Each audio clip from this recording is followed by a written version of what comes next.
Bonjour, merci de nous rejoindre sur France Soir.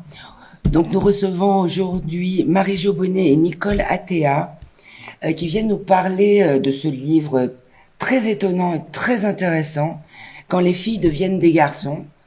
Donc Marie-Jo Bonnet, que vous êtes, donc je dis derrière, mais j'avais regardé, historienne de l'art, donc et spécialiste des femmes et du lesbianisme, et vous êtes une des militantes féministes, pour le féminisme universaliste de la première heure après la période de 68.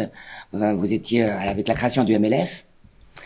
Et vous êtes gynécologue et endocrinologue. Vous avez été chef de clinique. Et donc, vous avez travaillé notamment à la prise en charge des personnes transsexuelles. Oui. Voilà. Et donc, en fait, moi, d'abord, j'étais très surprise. Ce livre est plein de surprises, vraiment. J'ai par exemple appris qu'aujourd'hui, une majorité des personnes qui demandent à faire une transition sexuelle sont des femmes, alors que j'aurais vraiment pensé que c'était le contraire, parce que le fait est qu'on montre essentiellement des hommes, enfin dans les personnes un petit peu connues. Et puis surtout, c'est un vrai cri d'alarme que ce livre, parce qu'on se rend compte qu'en fait, il y a une absence de réglementation qui est absolument effrayante. Enfin, et avec des jeunes personnes, des adolescents qui sont poussés à des actes qui peuvent être dangereux et voire irréversibles, de façon extrêmement légère. Donc, déjà, donc vous me disiez avant, il y a une explosion en fait des demandes de la part des filles. Voilà, moi ce qui m'a beaucoup intéressé, c'est qu'effectivement, pendant toute la période où j'ai pris en charge des trans, c'était des adultes et des hommes, et à la fin de mon activité clinique sont arrivés des adolescents et des adolescentes que je n'avais jamais vus jusqu'à présent. Et on a vu arriver dans l'ensemble du monde occidental des demandes d'adolescents et d'adolescentes qui étaient tout à fait nouvelles et avec un sexe ratio concernant les filles qui était majeur. Pour vous donner un ordre d'idée, dans une clinique anglaise qui s'appelle le GIDS, qui est la clinique de référence en matière de transidentité adolescente à Londres, eh bien, entre 2010 et 2019, il y a eu 50 garçons en 2010 qui sont passés à 800 en 2019, moins de 50 filles en 2010 et 2500 en 2019. Et ce 2500 s'est transformé en 5000 adolescentes en 2022. Alors, pas toutes des filles, mais essentiellement des filles. Et ce sexe ratio, il concerne aussi toutes les populations adolescentes du monde occidental de façon spécifique. Donc, moi, comme femme médecin, ayant travaillé longtemps avec des adolescents, bien entendu, ça m'a interpellée. Et comme féministe, ça m'a d'autant plus interpellée que, quand même, le statut des femmes depuis 68, grâce à des femmes comme Marie-Jo et au féminisme, eh bien, on a connu quand même une modification du statut qui est considérable. Je dis pas que tout soit réglé, on a encore des inégalités, mais tout de même, le statut des femmes n'est plus ce qu'il était. C'est plus Jeanne Dielman, hein. Mais alors, excusez-moi, justement, vous parlez, vous dites que en fait, à travers ce phénomène aussi, c'est une régression considérable des droits des femmes. Je veux dire, mine de rien. Et d'ailleurs, vous employez un mot très fort parce que vous parlez d'un féminicide social. Absolument. Et c'est d'ailleurs ce qu'on nous a reproché parce que on ne supporte pas de nommer les choses telles qu'elles sont. Parce que quand vous avez des chirurgiens qui acceptent d'enlever les seins de jeunes filles qui sont à peine sorties de l'adolescence, qui acceptent de leur retirer, de leur couper les seins, comment est-ce qu'on appelle ça? C'est une violence. C'est une violence qui est faite au corps des femmes. Quand même, il y a d'autres solutions quand on est mal dans sa peau que de retirer les seins. Il y a aussi d'autres solutions que de donner des oestrogènes à des filles qui sont mal dans leur peau. Nicole, c'est quand même très dangereux, oui. Les hormones masculines pour les filles. Bien sûr. Alors, nous avons parlé de féminicide social. Pourquoi? Parce que c'est quantitativement un nombre important de filles. Je vous ai donné des exemples de chiffres. Et qu'est-ce qu'on dit aux parents, hein, de ces jeunes filles quand elles vont transitionner? Eh bien, on leur dit une chose, c'est que à ces parents, on leur dit « Votre fille va mourir, vous devez en faire le deuil et vous devez accepter le nouvel enfant qui va être un garçon. » Et quand on parle de faire mourir une fille, c'est bien d'un féminicide dont on parle, et un féminicide social qui est acté par le médical, par la transition hormonochirurgicale. Voilà. Alors, on reviendra après sur en fait, sur les conséquences, mais on va déjà, parce que vous en parlez beaucoup, des causes. On va venir déjà aux causes de ce phénomène qui est massif, parce que, en fait, vous déclinez plusieurs raisons. Vous, déjà, le fait que reste une lesbiennophobie, donc en fait, une homophobie, mais dirigée vers les femmes, qui est encore latente et donc plus ou moins inconsciente, qui fait que des filles qui pourraient avoir une attraction sexuelle vers d'autres filles ont du mal, sont en grosse difficulté. Vous parlez aussi de l'impact des réseaux sociaux, vous parlez de pression médicale, enfin, donc j'aimerais bien que vous développiez un petit peu toutes ces causes qui sont développées dans ce très intéressant livre que vraiment il faut lire. Oui, alors moi, Nicole, je peux dire que moi, ce qui m'a décidé à travailler à ce sujet-là, c'est de constater que la plupart des filles qui détransitionnaient disaient que en fait, elles étaient des lesbiennes, mais comme dans la société, ce n'est pas accepté, donc elles préfèrent vivre leur attirance pour des femmes dans une apparence masculine plutôt que vis-à-vis avec une autre femme. Alors, ça pose quand même énormément de problèmes sur l'acceptation de l'amour entre femmes. Hein, en réalité, notre société ne l'accepte pas. Moi, j'ai connu le phare, le Front homosexuel d'action révolutionnaire. J'ai fait partie des premiers coming out. Et alors, on avait l'impression quand même qu'on avait ouvert la porte et que la société avait changé d'attitude par rapport à l'homosexualité. Ce n'est plus un crime, ce n'est plus une maladie, ce n'est plus une perversion, parce que la psychanalyse a été pas mal aussi là-dedans. Donc, on s'imaginait qu'avec l'égalité entre les sexes, l'image des femmes et la façon d'accepter ce que l'on est allait quand même pouvoir être vécue. Or, ce n'est pas du tout le cas. Donc, c'est un gros problème de notre société actuelle. Comment ça se fait que après les lois sur l'égalité, les filles ne sont pas, finalement, n'ont pas de place en tant que filles? Je veux dire, il y a un rejet de la féminité. Enfin, je veux dire, il y a une caricature de la féminité, c'est-à-dire que vraiment, de toute façon, l'égalité a été faite en fonction du modèle masculin. Les femmes sont égales aux hommes. C'est pas les hommes qui sont égaux aux femmes, c'est l'inverse. Donc, on est rentré dans un modèle masculin. Et aujourd'hui, on s'étonne que la majorité des filles veulent rentrer dans un modèle masculin. Ça veut dire que le modèle masculin, il est beaucoup plus fort que le modèle de l'émancipation des femmes, parce que nous, on a quand même lutté pour autre chose, hein, pour faire de la place à une forme de féminité rebelle.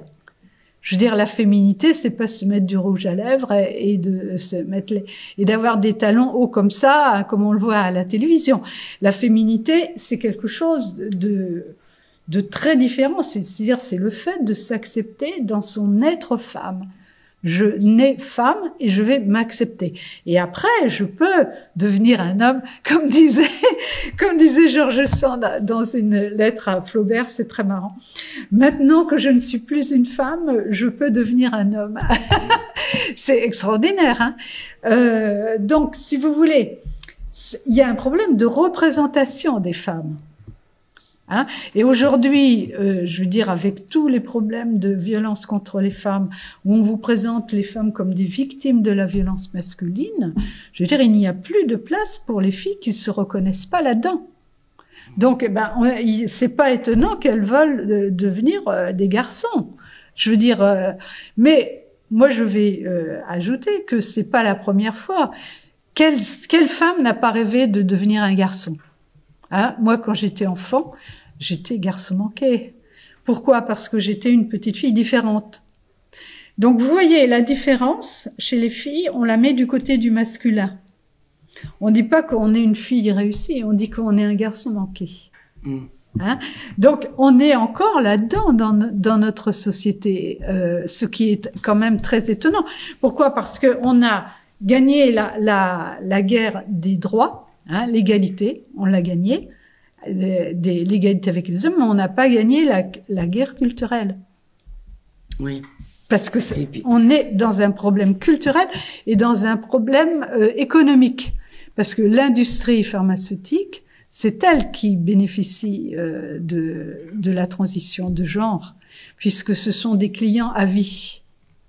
Hein, si vous prenez des hormones, vous en prenez jusqu'à votre mort. Ouais. Donc, on a affaire à un système économique. Je veux dire, c'est ça, c'est pas uniquement culturel, c'est aussi économique. C'est quand même très grave ce qui se passe. Oui, d'ailleurs, vous dites que ça s'inscrit dans cette espèce de néolibéralisme. C'est ça. Et puis, et vous expliquez aussi que même, par exemple, un mouvement comme le mouvement MeToo, qui a été bénéfique, évidemment, pour avoir libéré la parole, ceci dit, ça participe à créer une société qui est extrêmement anxiogène pour les jeunes filles. La pornographie également, et les modèles de violence sexuelle dans la pornographie, ça montre des femmes qui sont complètement, pour certaines adolescentes, c'est complètement dégoûtant ce qu'on voit, et c'est des filles qui ont pas du tout envie, qui ont très peur de s'identifier au féminin, parce que si aux femmes, il peut leur arriver ça, alors comment éviter comment éviter que ça m'arrive? Eh ben, la réponse que certaines vont donner, c'est en devenant des garçons. Je voudrais juste revenir sur cette histoire de lesbianisme et d'homophobie intériorisée, qui est effectivement extrêmement importante. Et les nombres de témoignages de jeunes qui détransitionnent et qui s'affirment lesbiennes est extrêmement important. Et ça, c'est quand même assez extraordinaire, parce que quand vous entendez, par exemple, un professeur de psychiatrie éminent qui s'occupe des jeunes trans, il dit il faut renoncer à la tentation du pourquoi. Et quand on renonce à la tentation du pourquoi, on va certainement pas accompagner ces jeunes qui présentent une homophobie intériorisée à pouvoir l'exprimer, à telle enseigne que le GIDS, qui est ce centre britannique dont je vous avais parlé tout à l'heure, eh bien, les médecins du GIDS disaient entre eux, en rigolant, mais bientôt, il y aura plus d'homosexuels avec ce qu'on fait. Ça veut dire que, d'une certaine façon, la transition pour un certain nombre de jeunes, c'est quasiment une thérapie de conversion pour fabriquer, j'allais dire, la normalité. La normalité, oui. Une normalité d'orientation sexuelle. Oui. Recréer un couple et voilà, une forme une norme. Voilà. Parce que la puissance de la norme, on espérait avoir quand même fait éclater les normes avec le mouvement de libération des femmes. En fait, c'est quand même ce qui s'est passé. Ça a permis, dans les années 70, ce sont des années de liberté pour les femmes. On n'est plus du tout là-dedans.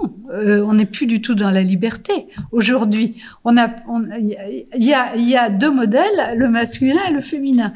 Et ce sont des stéréotypes qui sont renforcés par les trans. Hein? Je veux dire, c'est la force des stéréotypes, c'est encore plus fort. Oui, parce que l'histoire. En fait, paradoxalement, aussi ce que vous expliquez, c'est que finalement, alors, sous l'apparence d'une forme de modernité et de transgression, en fait, il y a une espèce de retour en arrière pour recréer quelque chose qui est quasiment réactionnaire, enfin. Absolument. Et hyper conventionnel par-dessus le marché, parce que on est vraiment dans la convention des années 50. Absolument, ce n'est pas du tout progressiste. Et vous voyez, il y a eu une loi sur la thérapie de conversion, il n'y a pas si longtemps. Cette loi sur la thérapie de conversion, elle n'a pas du tout réfléchi sur une problématique comme celle-là. Qu'est-ce qu'on fait avec ces jeunes qui, par la transition, alors qu'ils sont homosexuels vont être rendus transsexuels Normaux. alors Normaux, même quoi. qu'on va, je veux dire, quand on est homosexuel, on n'a pas besoin justement, comme dit Marie-Jo, quand on est homosexuel, on n'a pas besoin de médicalisation. C'est une problématique d'orientation, ça n'est pas une problématique médicale. Alors que on transforme de jeunes homosexuels En bonne santé. trans qui sont, En bonne en santé. trans qui En bonne sont santé. hyper médicalisés, avec des actes extrêmement violents, des traitements qui ont des conséquences non négligeables sur leur santé. C'est quand même une problématique sociale où on aimerait bien qu'effectivement, par exemple, les légistes qui se sont occupés de la mise en place de la thérapie de conversion s'intéressent à la problématique de la transition des jeunes homosexuels. Oui, d'ailleurs, bon, on reviendra après sur les causes, et puis il faudra aussi justement sur toutes ces personnes aujourd'hui, parce qu'on commence à les voir arriver comme c'est quelque chose d'assez récent, ceux qui regrettent et qui détransitionnent, ils arrivent maintenant. C'est pour ça que d'ailleurs il y a aussi toutes ces études qui sont possibles aujourd'hui qui n'étaient pas possibles. Mais juste en préalable, parce que ce qui est aussi extrêmement choquant en lisant votre livre, c'est la désinvolture avec laquelle certains médecins poussent des adolescents. Parce que c'est pareil, moi je croyais qu'il fallait obligatoirement être majeur, pas du tout. Mais donc pousse des adolescents en fait à prendre des traitements sur lesquels finalement on n'a aucun recul. Alors ne parlons même pas des chirurgies qui ont des conséquences qui sont définitives et irréversibles. Parce que contrairement à ce qu'un médecin dit dans votre livre, c'est pareil, moi j'étais stupéfaite. Oh, c'est pas grave si on leur coupe les seins, si elles regrettent, ils pourront toujours s'en faire mettre des nouveaux, des faux. Non, ça veut dire que la transition de genre, c'est le cheval de Troie du transhumanisme. Parce que c'est ça le problème. Le transhumanisme, vous allez avoir un cybercorps. C'est-à-dire que les seins sont enlevés, on va en mettre des nouveaux. Vous n'avez pas de souci, on va vous mettre une puce dans le cerveau, etc. Je veux dire, c'est ça quand même qui est en train de faire. C'est une atteinte au corps des jeunes. Et c'est une expérimentation à grande échelle des nouvelles thérapies, c'est-à-dire des nouvelles des oestrogènes, des testostérones, etc., sans avoir besoin de faire auparavant des tests. Non, mais justement, vous avez une population justement, moi, et qui est financée en plus de ça par les industries pharmaceutiques. C'est-à-dire tous les groupes de trans qui s'insinuent partout et qui arrivent à faire changer la loi et à imposer une lutte contre l'identité de genre. Je veux dire, c'est maintenant l'identité de genre, c'est dans la loi, c'est protégé. Hein, l'égalité et l'identité de genre. C'est quand même étonnant parce que l'identité de genre, on ne sait pas ce que c'est. Ben non. Et puis, mais je voulais revenir même sur l'aspect médical. Au-delà de ça, enfin, par exemple, on sait que la pilule, c'est pas bon pour la santé. Absolument. On sait qu'il y a des risques cardiaques qui sont associés. Enfin bref, on sait que c'est pas bon pour la santé. Alors moi, je me disais, mais bon sang de bonsoir, les médecins, enfin, on n'a pas de recul. Ils doivent bien quand même se poser la question des conséquences de prendre des hormones, et puis en grosse quantité en plus, toute sa vie. Enfin, est-ce qu'on va pas découvrir dans 20 ans que je sais pas, des épidémies de cancer ou de... Alors vous savez, toi tu as travaillé sur la ménopause. Alors on a déjà on sait déjà beaucoup de choses. Hein, on sait déjà beaucoup de choses. On sait déjà beaucoup de choses sur les conséquences des bloqueurs de puberté. On sait et alors que tout le mouvement trans affirme en permanence que les bloqueurs de puberté c'est réversible. Il y a plein d'actions qui ne sont absolument pas réversibles, avec par exemple des troubles sexuels et des anorgasmies qui peuvent concerner, qui ont des adolescents traités ensuite par les hormones sexuées et qui peuvent concerner ces anorgasmies. Elles vont durer toute la vie. Donc ça va être une amputation de la vie sexuelle d'un certain nombre de jeunes qui auront été traités comme adolescents et qui vont avoir à à porter, j'allais dire, une double peine, celle d'être trans et celle d'être et celle d'avoir des troubles de sa sexualité, des troubles de sa fertilité, etc. Et est-ce que je peux ouvrir une parenthèse? Moi, ce qui m'a absolument frappée, j'ai une amie qui a pris de la testostérone pendant 8 mois, et elle m'a raconté que son clitoris avait triplé de volume. Ouais, c'est vrai. Or, elle est lesbienne. Donc, vous imaginez ce que ça veut dire quand un clitoris a triplé de volume, et elle me disait qu'elle avait mal en permanence. Et donc, elle n'avait plus de désir. Donc, vous voyez ce qui est quand même extraordinaire, c'est que c'est une proposition qui va tuer le désir des filles. Ouais. Alors que nous, dans les années 70, quand on a lancé le mouvement de libération des femmes, ça a été une levée de censure du désir des femmes. Et là, le désir des femmes, on n'en parle plus. On ne parle que de la violence masculine. Vous voyez, on se dit, mais où est le désir? Et est-ce que, en prenant des médicaments, vous avez plus de désir? Donc, c'est quand même, moi, je trouve assez grave, parce que le désir, la sexualité, c'est une énergie. Bien sûr. Hein, c'est ce qui vous permet d'aller dans l'existence sur vos 2 jambes et fier de vous. Et là, on est en train de tuer toute une génération. Et puis pour revenir aussi aux causes. Alors vous m'expliquiez quand on préparait au téléphone que il y avait une. Alors déjà que en fait c'était pas tant de devenir un garçon qui était exprimé qu'un mal-être d'être une femme, enfin d'être une fille. Vous expliquiez que c'était notamment dû à des perturbateurs endocriniens qui ont créé des pubertés qui sont beaucoup trop précoces et qui sont difficiles à assumer, et que après justement quand avec les personnes qui détransitionnent en tout état de cause, il s'avère que cette volonté de changer de sexe c'était en fait juste une volonté de se défaire de malaise avec des causes multiples ou des psychopathologies à l'adolescence. Alors, les détransitionneuses, moi je me suis beaucoup inspirée des travaux sur les détransitionneuses qui sont extrêmement intéressants parce que c'est des filles qui ont énormément réfléchi sur ce qui leur est arrivé. Elles ont voulu comprendre et elles nous transmettent un petit peu ce savoir et c'est extrêmement intéressant.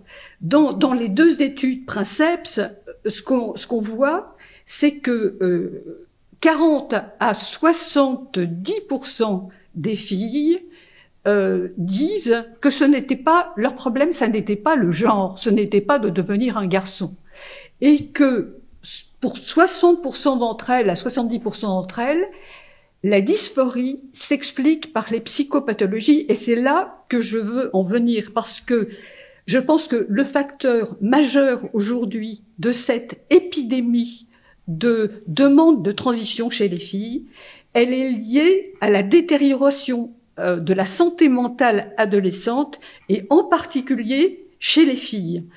Les filles qui ont une très mauvaise image d'elles-mêmes, beaucoup plus que les garçons, qui ont une dépressivité beaucoup plus importante que les garçons, qui ont des dépressions beaucoup plus fréquentes que les garçons, qui ont des tentatives de suicide avec des chiffres absolument incroyables, 30% en 2017 chez des filles de 15 ans, et ça n'a fait qu'augmenter depuis, avec maintenant des sex ratios, alors qu'ils étaient 1 sur...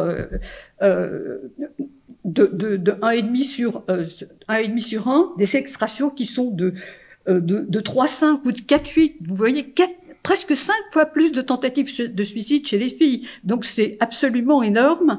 Et ces tentatives de suicide, dit un psychiatre, elles viennent marquer les problèmes identitaires de ces jeunes et leur manque d'appartenance. Et pour les jeunes trans, c'est exactement de ça qu'il s'agit.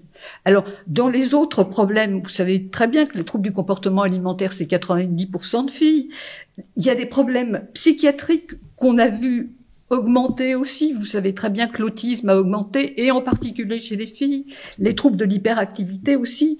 Donc, quand on voit une population, quand une population de jeunes trans est étudiée, elles sont porteuses de 60 à 90% des cas de psychopathologie ou d'affection psychiatrique.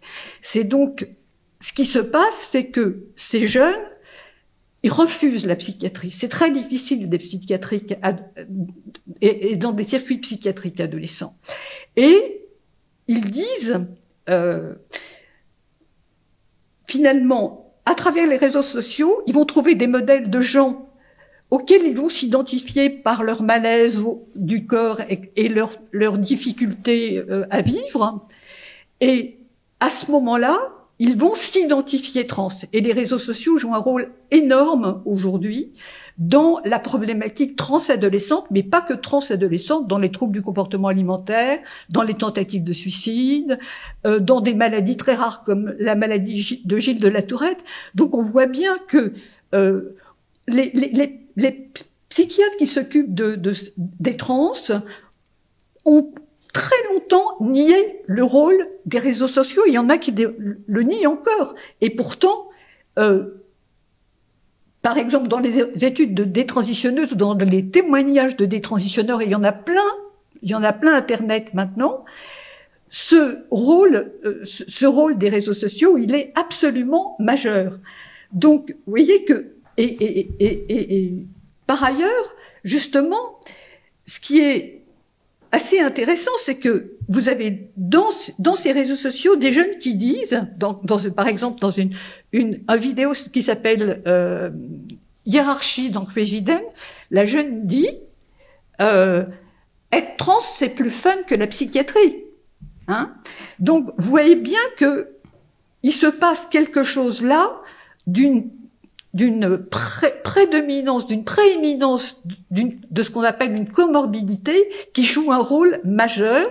Et ce que disent ces filles détransitionneuses, c'est que très nombreuses d'entre elles disent qu'elles n'ont pas été prises correctement pour leur traumatisme, leur séquelles de violence sexuelle, etc., etc. Voilà, c'est ça. En fait, avec le recul, elles disent que finalement, elles auraient eu besoin d'une prise en charge psychologique ou psychiatrique, qu'en fait vous nous expliquez que les médecins leur refusent, c'est-à-dire et qui présentent la transition comme une espèce de panacée.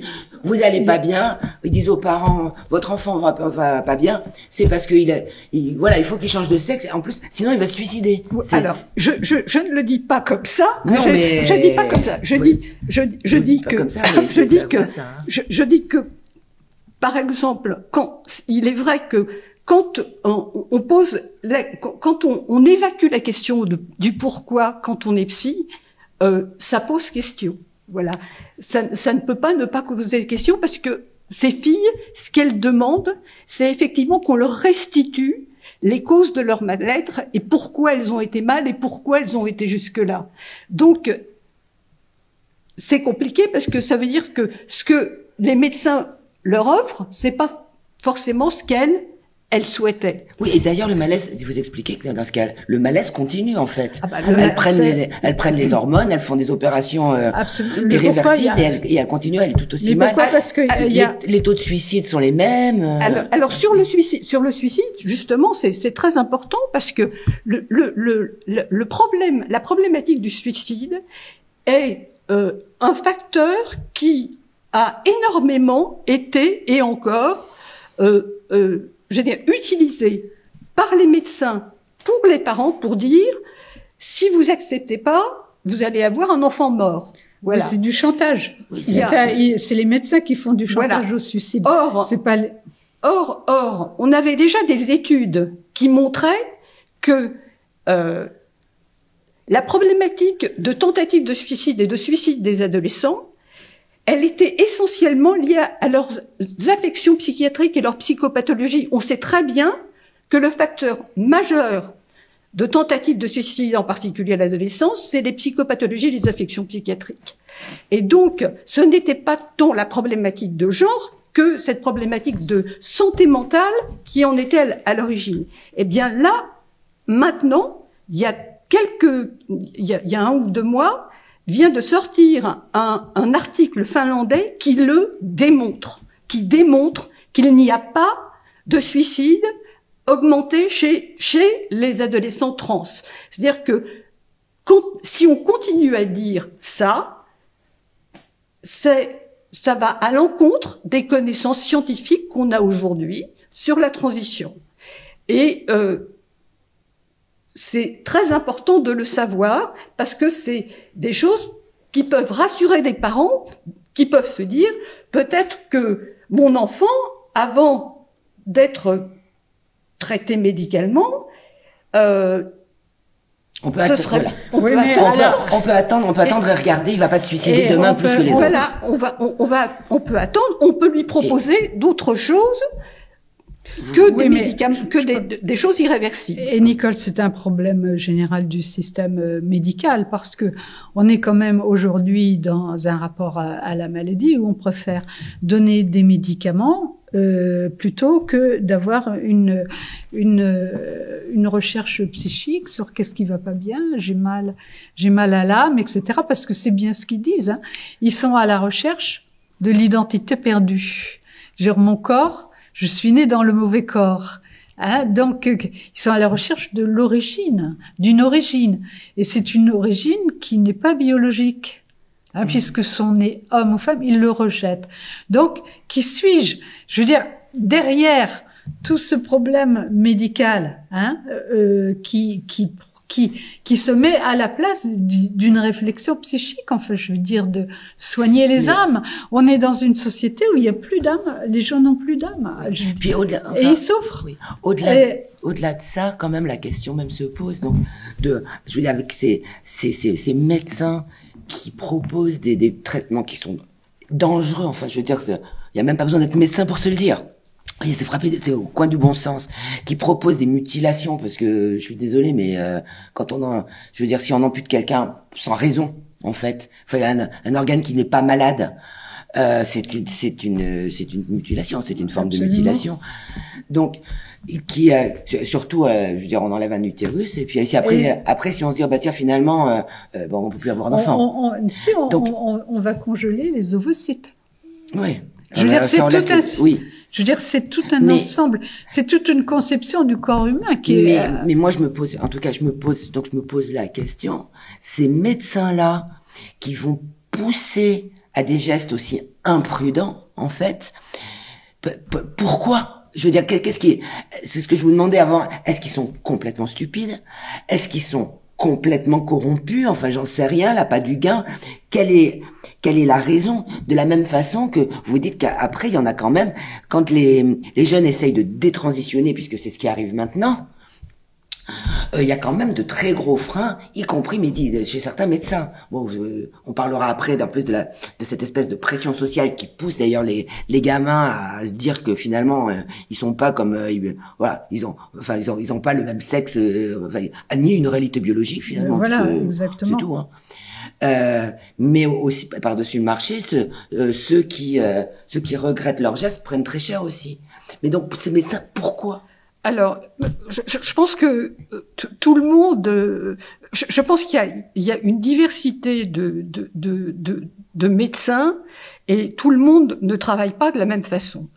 Il y a un certain nombre de gens d'abord qui travaillent bien, qui prennent du temps, qui essayent de proposer une psychothérapie. Je dis essaye de proposer une psychothérapie, c'est parce qu'on peut proposer une psychothérapie, mais elle n'est pas toujours acceptée par le patient. Ça peut dépendre aussi de la façon dont c'est présenté.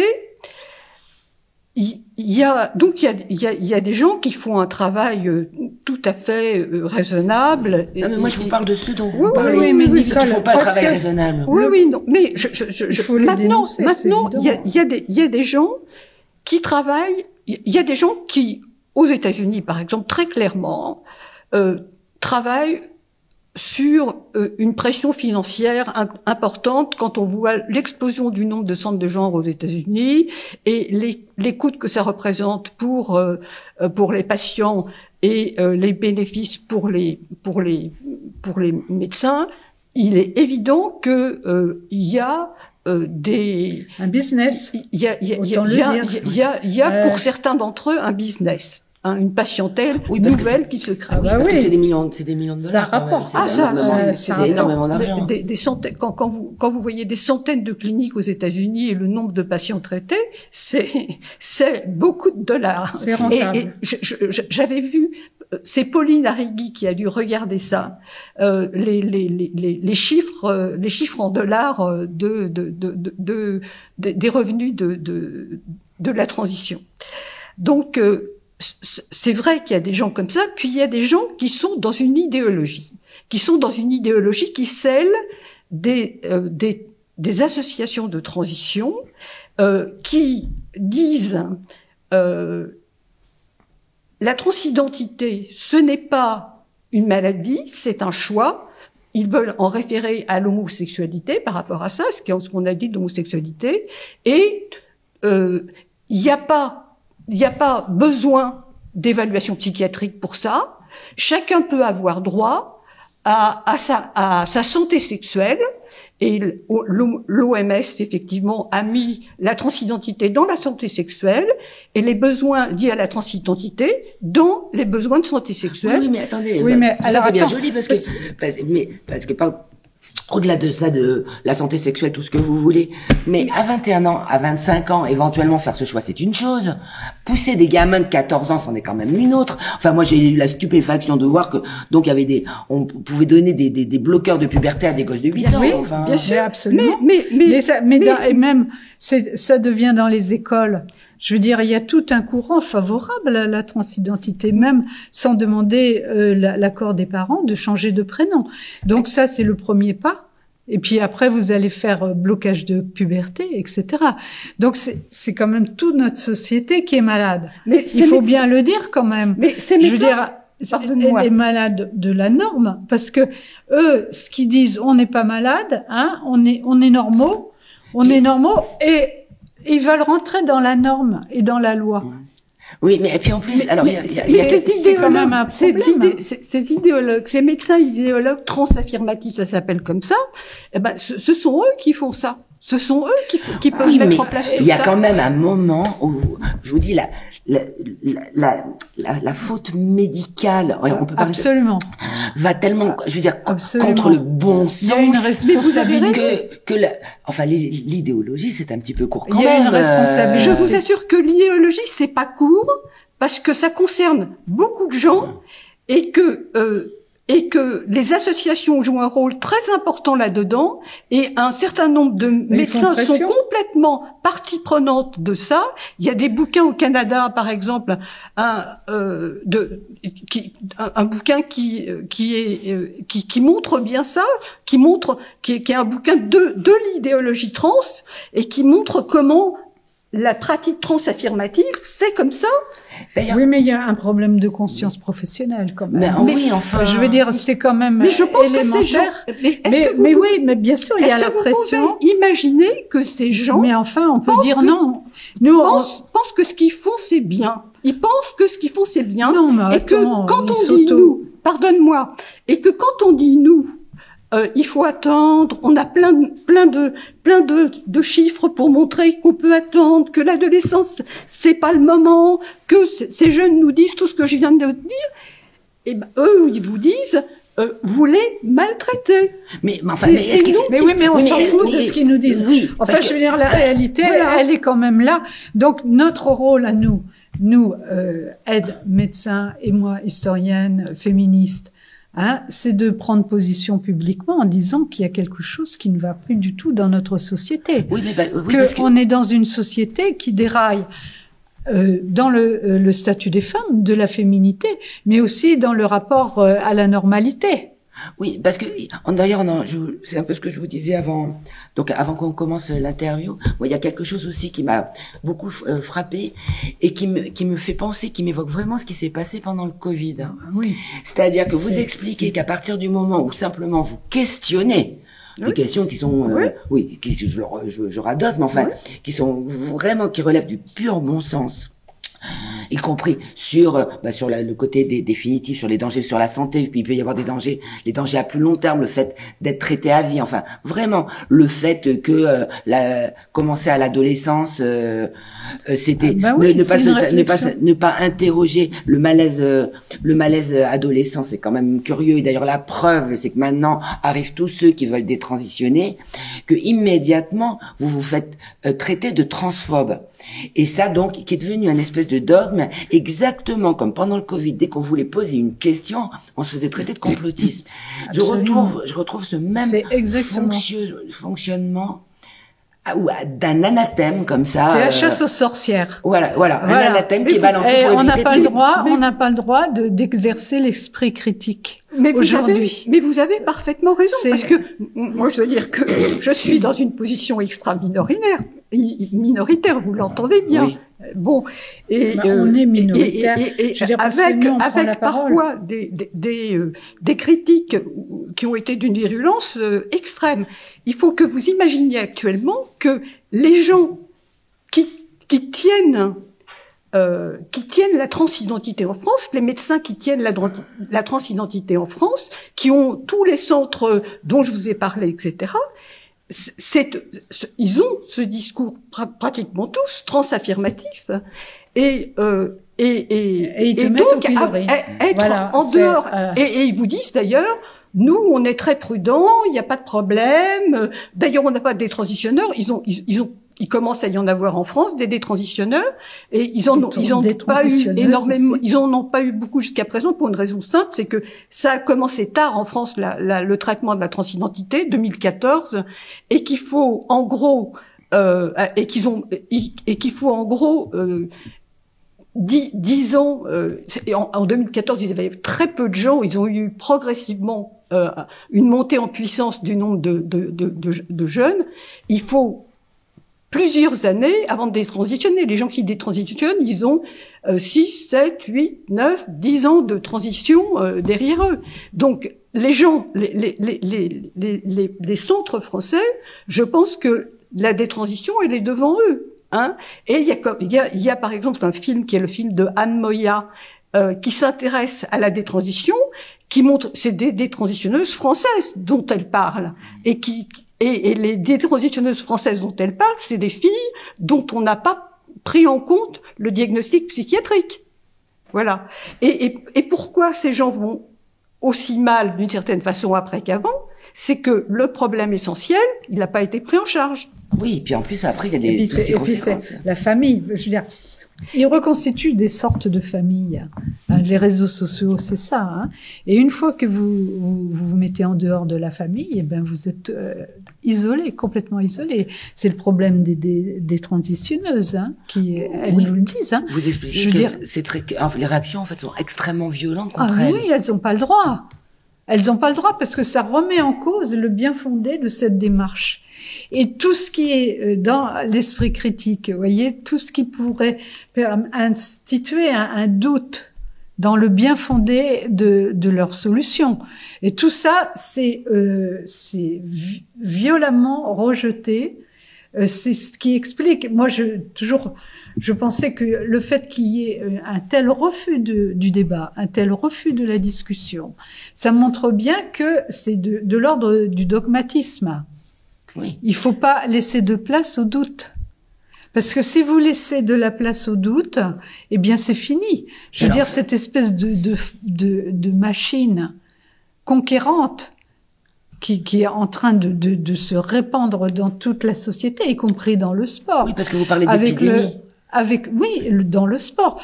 Vous vous rendez compte que quand vous avez des male to female, c'est-à-dire des garçons qui sont devenus des filles, qui veulent participer aux compétitions féminines, donc ils sont d'emblée supérieurs physiquement. Et puis il y a des choses. Il y a un exemple d'ailleurs, moi, c'est pareil, qui est très qui m'a beaucoup choqué, qui est très frappant. Donc il me semble que c'est dans le rugby. Oui, donc c'est ça. C'est ça. Cet homme qui est devenu femme, enfin, mais qui n'est pas opéré, qui obtient un gain de cause, donc aussi pour aller dans les vestiaires, enfin, qui obtient un gain, alors qu'il a déjà été condamné pour viol. C'est ça. Et en plus de ça, la loi, je veux dire, ils arrivent à faire voter des lois contre la discrimination.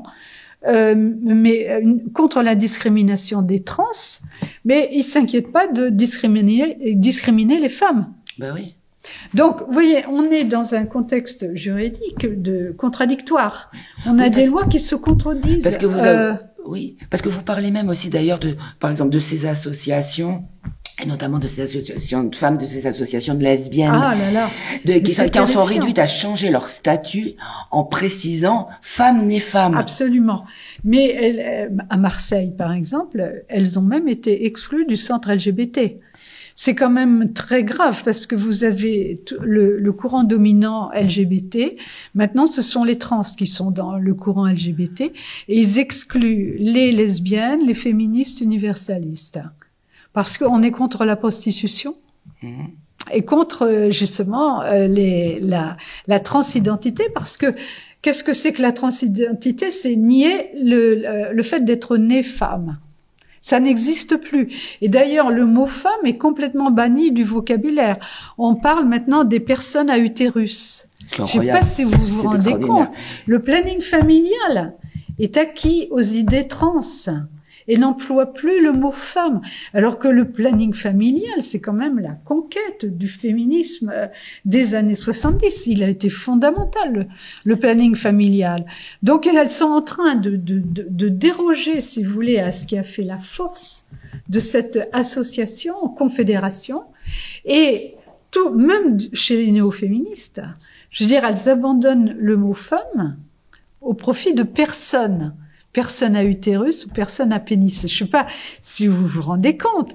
Le langage, je veux dire, vous savez, ça prête à sourire. Enfin, pour des gens de ma génération. Ah, mais si ce que vous racontiez n'était pas aussi dramatique et aussi dangereux, ça prête à sourire, hein. Oui, mais ils y croient. Le pire, c'est que quand vous avez des jeunes qui présentent des projets de recherche, si elles emploient le mot femme, elles n'ont pas de subvention. C'est incroyable. Non, mais je vous assure, j'ai eu beaucoup de témoignages là-dessus. Alors juste, je voudrais dire un petit mot. Marie-Jo s'est emballée. On n'est pas contre les trans. On n'est pas contre la transidentité. On est contre les militants violents qui attaquent dans les associations LGBT, les féministes et ces femmes qui avaient lutté depuis les années 70 et étaient là depuis les années 70 sont remises en cause et sont expulsées. Oui, vous avez raison de préciser parce qu'en fait, ce que vous expliquez dans votre livre, c'est que un homme, un transsexuel homme, alors en plus comme dans le cas du rugby quand il est même pas opéré, mais en tout état de cause ne peut pas, même s'il devient femme, ne peut pas se faire considérer comme lesbienne. Ah oui, parce que ça c'est la dernière trouvaille.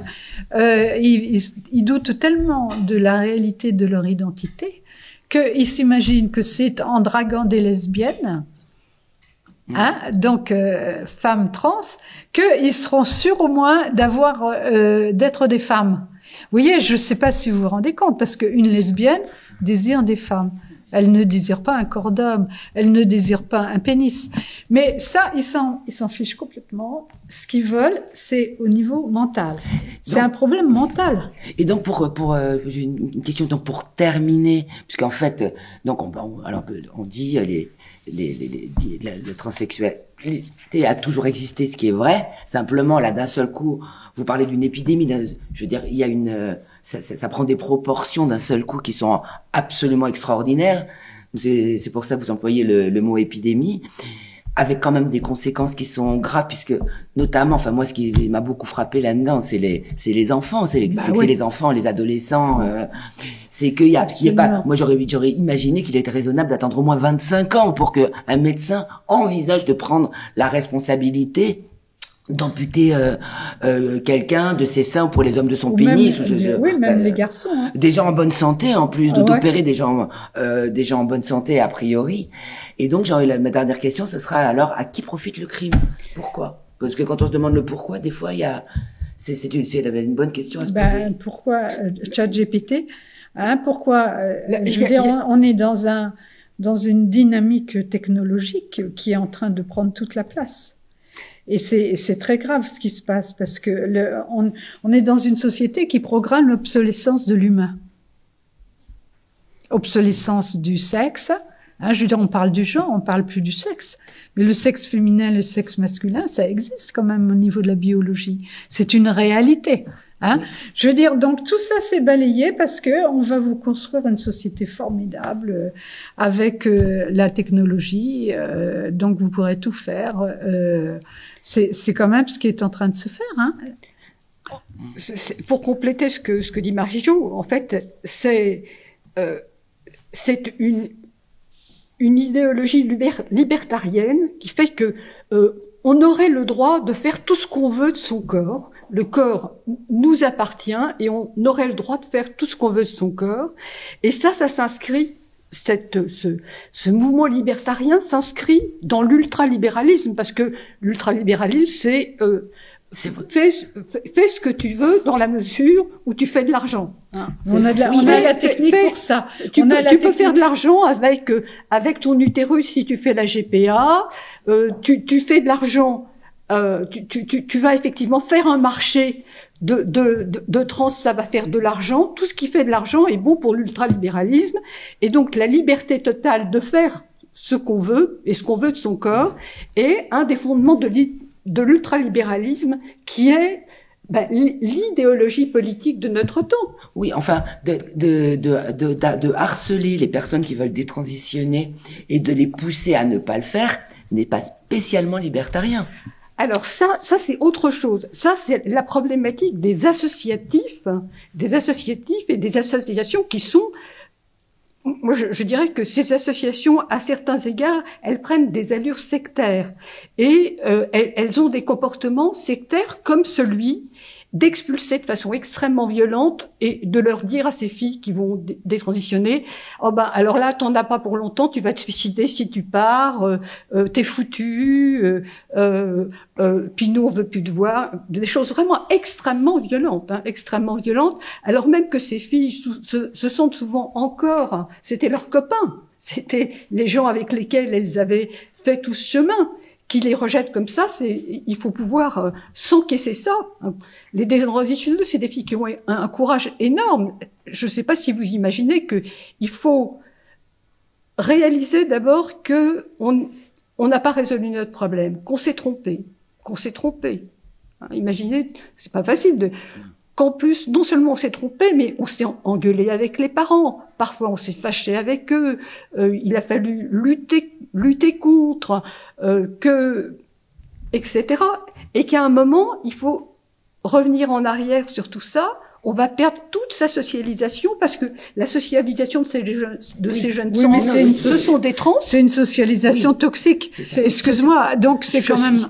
Je suis d'accord. Sauf que c'était leur socialisation. Oui, mais non, mais je voulais voilà. Pas pour. Je voulais juste faire remarquer que, enfin, on peut faire ce qu'on veut de son corps. Non, même ouais, non. Il y a des limites. Voilà. Il y a des limites. C'est ce qu'elles vont apprendre. Malheureusement, à leurs dépens. Cette idéologie libertarienne n'est pas la mienne. Ah, j'ai bien compris. Non, bien sûr. Écoutez. Mais je pense que c'est important de comprendre ce qui s'y joue. Parce qu'on pourrait encore en parler. Parce que vraiment, il y a énormément de choses dans ce livre. Donc, il y a beaucoup de sujets qu'on n'a pas abordés. Moi, il y a des choses qui m'ont beaucoup frappé. Donc j'encourage tout le monde à le lire et je vous remercie d'être venus pour nous parler de tout ça. Donc Marie-Jo Bonnet et Nicole Athéa, et merci de nous suivre sur François. Donc je vous rappelle que nous pouvons exister uniquement grâce à vous et que François ne vit que par vos dons. D'ailleurs je souligne aussi que c'est un des seuls médias où on peut aborder en fait ce genre de questions. Et je souligne d'ailleurs aussi à titre personnel que je ne pense pas qu'il y ait un seul média qui me donnerait autant de place pour travailler sur les droits des femmes, enfin des filles et des enfants. Voilà, donc merci de nous soutenir. On peut dire que c'est un espace de liberté. C'est ça. Et qu'il n'y en a plus beaucoup. Oui. Merci bien. Merci beaucoup.